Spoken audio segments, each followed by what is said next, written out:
මේකෙන් 2 පීසස් උනේ 350. ඇත්තට මේ ගානට මාරවත් මේවා. රුපියල් 100 ඉඳන් ඕන කරන බඩු හැම දෙයක්ම මේකේ තියෙනවා.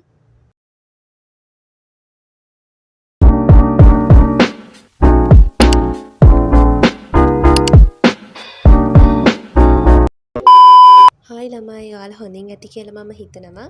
මේ දවස්වල හැමෝම කතා වෙන 350 සේල් එකක් තියෙනවනේ. ඒක අපේ පැත්තටත් මේ දවස්වල ආවා. මමත් ගියා ඒකට. කියන තරම් බඩු හොඳයිද කියලා අපි බලමු. මම ඔයාලට ප්‍රයිස් එක වීඩියෝ එක දාන්නම්. මේ සේල් එකේ 100 ඉඳන් හැමදේම වගේ තිබ්බා. 100ට මේ වගේ කී ටැග්ස් වර්ග, වෝල් හැංගින්ග්ස්, ඒ වගේ ගොඩක් දේවල් තිබුණා. මම ඔයාලට වීඩියෝ එකේ ප්‍රයිස් එක දාන්නම්. ඒ වගේම මෙතන කේක් හදන අයට බඩු වර්ග ගොඩක්ම තිබ්බා. ස්පැචුලාස් ඒවා නම් 350ක් වගේ උනේ. මම හිතන්නේ ගොඩක්ම මේ සේල් එක වැදගත් වෙනවා ස්මෝල් බිස්නස් කරන අයට. මොකද අපි මේ වගේ බොටල් එකක් ගන්න ගියොත් ඒක 500ක් ඒ වගේ වෙනවා. මෙතන 350ක් වගේ ප්‍රයිස් එකකට තමයි දාලා තිබුණේ. ඒ වගේම කුස්සියකට ඕන කරන හැමදේම වගේ මෙතන තියෙනවා 350 ඉඳන්. සමහර ඒවා නම් 350ට දෙකක් වගේ ඒ වගේ අයිටම්ස් මෙතන තිබුණා. ඒ වගේම මෙතන වැඩ කරන්න අවශ්‍ය ඔය නියනවල් ඒ වගේම බැට් ඒ වගේ ගොඩක් ප්‍රයෝජනවත් දේවල් තියෙනවා. ගෙදරකට අවශ්‍ය කරන ඕනම දෙයක් මෙතන තියෙනවා අඩුවට අපිට ගන්න පුළුවන්. ක්වොලිටි එකෙත් ලොකු අවුලක් නැහැ කියලා මම හිතනවා 350ක් නිසා. ඒ වගේම මෙන්න මේ වගේ කලෙක්ෂන් එකක් තිබුණා. ඒකත් 350ක් වගේ තමයි උනේ. ඒකේ ගොඩක්ම තිබුණේ පොඩි බබාලට. ලොකු අයගේ ස්ටොක් එක තිබුණේ නැහැ ගොඩක්ම. මේ වගේ රෝස පාට ගොඩක් ඒවා තමයි තිබුණේ.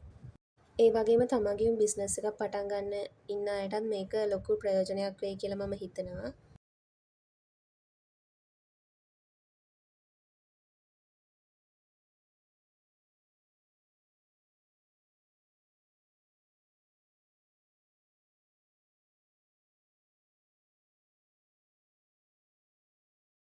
අපි ගෙවුණු ළමයි කවුරුත් ආසයිනේ මෙන්න මේ වගේ මග් වලට. මේකත් එතන 350ක් වගේ උනේ මම හිතන විදිහට. ඒ වගේම මේ වගේ ලස්සන වීදුරු කෝප්ප 250ක් විතර උනේ. ඒ වගේම මෙතන වීදුරු බඩු ගොඩක්ම තිබුණා. ඒවා ඔක්කොම 350ක් වගේ තමයි උනේ. මෙතන මේ පිගන් සෙට් එක නම් මම හිතන්නේ 350ට දෙකක් දෙනවා. ඇත්තටම මේ වගේ ක්වොලිටි එකත් හොඳයි. මං හිතන්නේ නැහැ 350ට මේක පාඩුයි කියලා. ගොඩක්ම හොඳ ක්වොලිටි එකක් තමයි මේවා හැම එකම තිබුණේ. මේ සේල් එකේ තියෙන ලොකුම වාසිය තමයි ඔක්කොම අපිට තෝරලා බලලා ගන්න පුළුවන් එක. ඒක අපිට පොඩි වාසියක් විදිහට මම දකිනවා.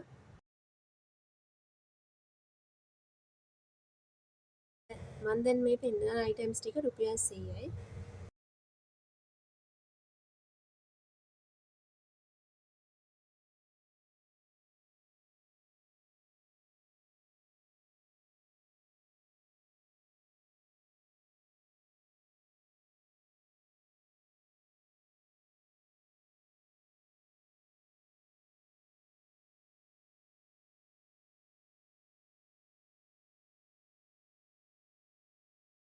ගොඩක්ම ගිෆ්ට් බොක්ස් කරන අයට මේක ගොඩක් වැදගත් වෙනවා. මං හිතනවා එයාලට ඕන ගොඩක් අයිටම් මෙතන තියෙනවා කියලා. මේක රටවටේ වෙන සේල් එකක් නිසා මම හිතනවා ඔයාලගේ පැත්තටත් මේ සේල් එක ඇවිත් ඇති කියලා. ඔයාලත් මේ සේල් එකට ගියා නම් පල්ලෙහින් කමෙන්ට් එකක් දාගෙන යන්න. ඒ වගේම මම හිතනවා මේ වීඩියෝ එක හැමෝටම ප්‍රයෝජනවත් වුණා කියලා. අන්තිම වෙනකම් වීඩියෝ එක බැලුවට ඔයාලට ගොඩක්ම ස්තුතියි. ඉතින් අපි ඊළඟ වීඩියෝ එකෙන් හම්බෙමු. මාව සබ්ස්ක්‍රයිබ් කරන්න කියලා ආදරෙන් ඉල්ලනවා.